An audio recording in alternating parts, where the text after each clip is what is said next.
we are in the Readathon with a rare midday update. We haven't done this yet, right, Kevin? Breaking news. Breaking news. So, we heard that the jury had a question as, I guess, about half an hour ago, a little before noon. And then, of course, it takes a while for everyone to be found, come back to the courtroom, the families, the judge, the lawyers, the jury itself. But the jury doesn't come in first. They come in and they hand the clerk a note, and then the clerk eventually hands it to the judge. And we heard Judge Bev Canoni, that is the right pronunciation of her name, by the way. Sorry, I've said it wrong so many times. Read the note to the court. I'm just going to go ahead and play the tape of what she read. Dear Judge Canoni, I am writing to inform you on behalf of the jury that despite our exhaustive review of the evidence and our diligent consideration of all disputed evidence, we have been unable to reach a unanimous verdict. Signed by the foreperson. Kevin, thoughts? Okay, well, I mean, both sides got to make arguments to the judge on whether or not she should grant the motion for a mistrial. Actually, it wasn't, there was no, I think, a motion for a mistrial, but I mean, that would be the obvious outcome of a deadlocked jury. And so both sides got to argue whether or not they felt that the jury had had adequate time and that they seemed to be truly deadlocked. And of course, both sides took different positions. My answer would be no, Your Honor. This simply hasn't been sufficient time yet. And what does the defense say? We believe that there has been sufficient. All right, so I'll hear from both of you in more detail. Mr. So in summary, the Commonwealth says they haven't talked long enough about this 30-plus day trial to come back after, essentially 3.5 days. And, of course, the defense says, yeah, you should grant this mistrial because a mistrial would be a win, right? It would be great for Karen to be acquitted if that's the position that you have. And, of course, the defense has that because then, not only is she not convicted, but it also gives the Commonwealth a chance to decide whether to bring these charges again or perhaps go in a different direction. Now, Right. I doubt they're going to go into a different direction. Because they seem to have their heels dug in on this Wait, you theory. think they would retry this case with everything that happened this time? Do you not think there would be pressure to do so? I mean, maybe pressure both sides, but do you not think that there would be pressure from the district attorney to move forward again? I don't, and here's why. There would be pressure. Well, but there anyway, might be pressure, but here's a problem. They have to fire Michael Proctor. Right? And they can't fire Michael Proctor as long as this case is open. Michael Proctor is currently disgracing the Massachusetts State Police in the state of Massachusetts. Oh, yeah. No, there's a great argument that he's a terrible but witness. Without Michael Proctor, you essentially can't retry the case. He was a lead investigator in the case. How would they retry the case without Michael Proctor? Yeah, and they also may decide that they cannot, for the reason that they do not have strong enough witnesses, as opposed to the reason that the rest of us think is that their theory of the crime and the person they've charged are completely wrong. So anyways, there was indication sort of early on today, or at least speculation, that something might happen because all the jurors appeared to be dressed up. That's right. That's what the media said. Dressed nicer than they normally were, as if they're getting ready for photographs later or something like that. But what we know is that they believe, and it's kind of funny that they believe this. I'm sure several days feels like a long time, but in big trials, this isn't necessarily a terribly long time, but that they feel like, we're just not getting anywhere on this. Yeah. I would speculate. Makes you speculate what? Yeah, go ahead. Why don't you speculate? I would speculate that there are 1 or 2 or 3 people in there, maybe more, who knows, who are just never going to move. And that has just become incredibly clear to the rest of the people in the room.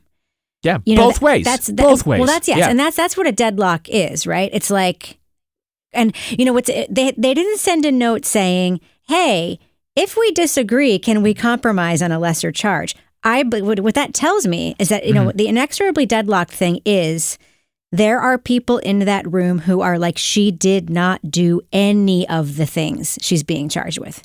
Because honestly, you can't, it's very difficult, as Toby said in our earlier readathon, to find her not guilty of the first one and then guilty of one of the other 2. Because the whole not guilty on the first one is predicated on the idea that she was not there when he died. Right. So to find her guilty of leaving the scene of a death and of manslaughter, you know, it's like the whole idea of her not being guilty, like the evidence shows she was not there. So that would be difficult. So I think that there are people in that room who are 100% convinced that she's not guilty. And there are people in that room who will never move from their position.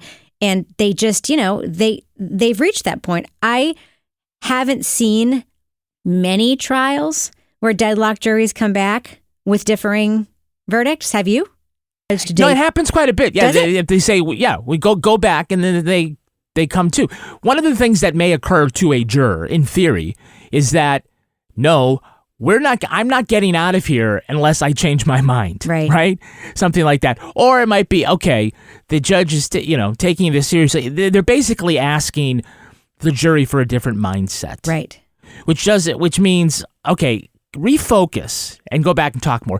The only thing that we know for sure that has happened inside is that they had questions about that cert report. Mm-hmm. So for whatever reason, what answer they thought might be in that report is the real question that they have. And if we could only divine what should be in that and what that should clarify, that's going to tell you where they're going on that. I have a theory. I've been thinking about it. Mm-hmm. Okay. In Jackson's closing argument, he showed that very compelling photo of Karen's intact taillight versus the busted out taillight.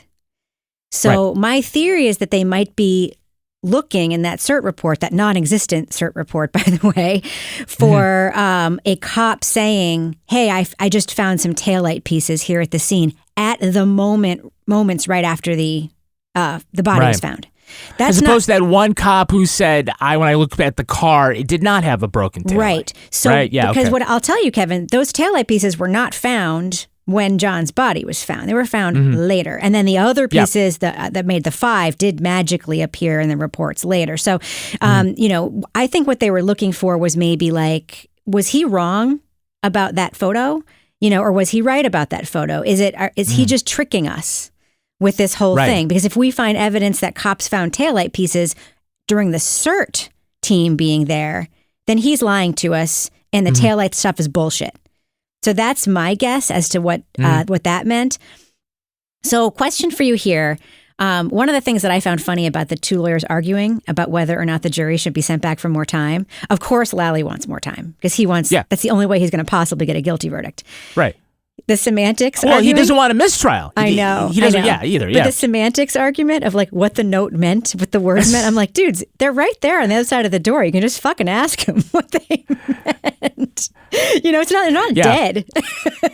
No, I think if the judge is inclined to give a mistrial, she would bring in the jury and ask questions of the foreman. Yeah. But she also just kind of agrees like, no, I mean, this may seem like a long time to you, but this really isn't, and you need to go back.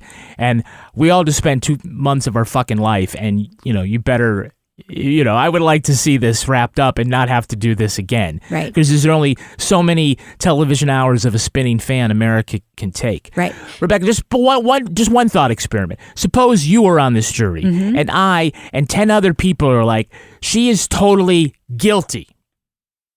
You're that 12th juror. What is the likelihood of you coming over my way? 0%. Okay. So they could be in that position. It could be 11-1 or 1-11 or 10 whatever it is.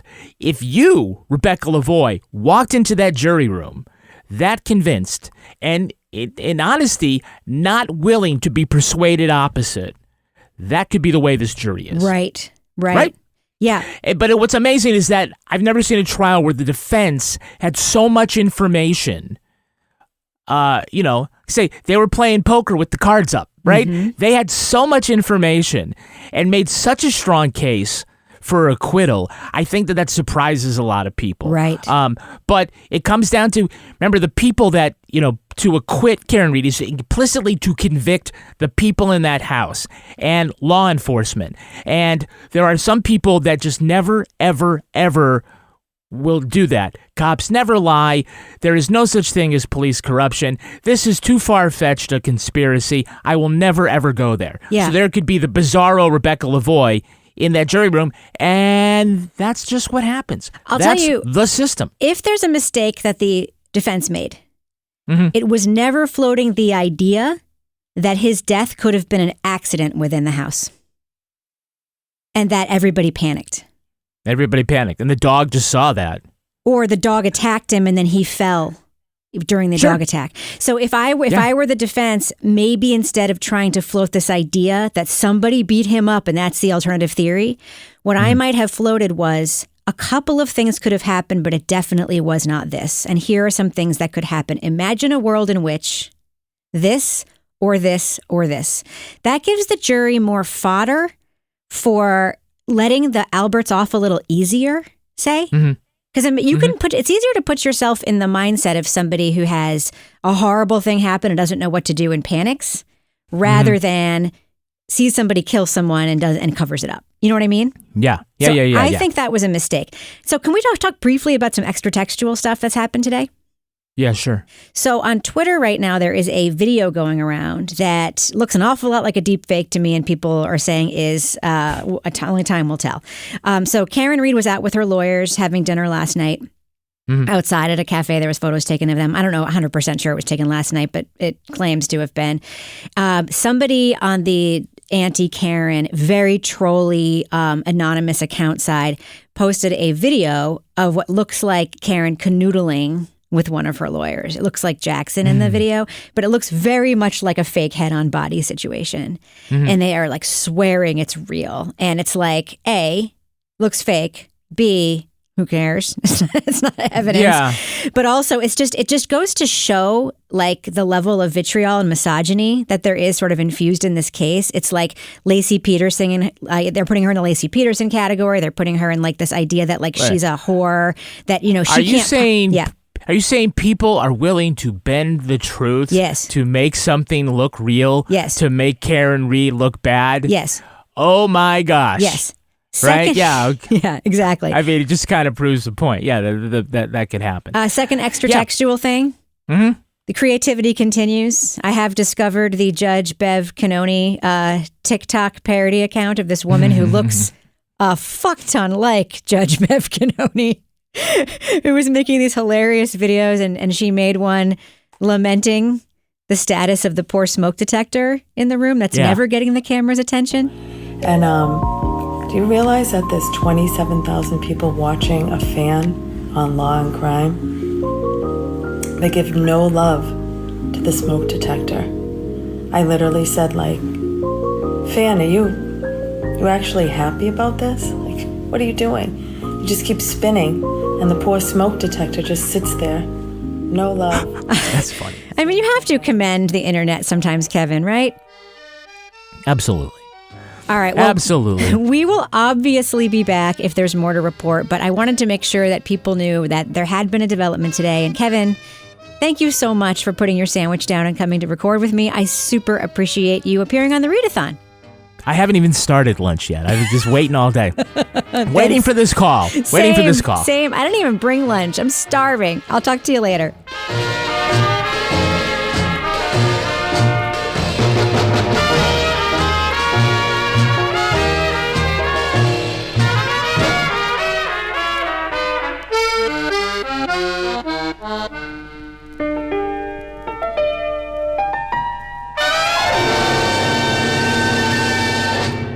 Partners in Crime Media.